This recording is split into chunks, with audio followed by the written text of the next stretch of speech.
বিসমিল্লাহির রহমানির রহিম। প্রিয় শিক্ষার্থীবৃন্দ, আসসালামু আলাইকুম।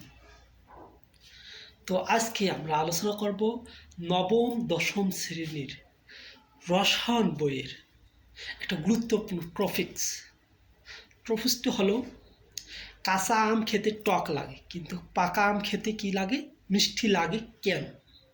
তো উত্তরটা আলোচনা করা যাক। কাঁচা আমে বিভিন্ন প্রকার অ্যাসিড থাকে।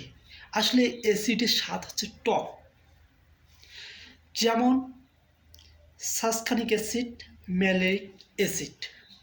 এর জন্যই কাঁচা আম টক। আরেকটি প্রশ্ন, পাকা আম মিষ্টি কেন? উত্তরটা আলোচনা করতেছি। কাঁচা আম পাকার সময় রাসায়নিক পরিবর্তন ঘটে, যেমন গ্লুকোজ এবং ফ্রুক্টোজ উৎপন্ন হয়। এর জন্যই পাকা আম কি খেতে মিষ্টি লাগে।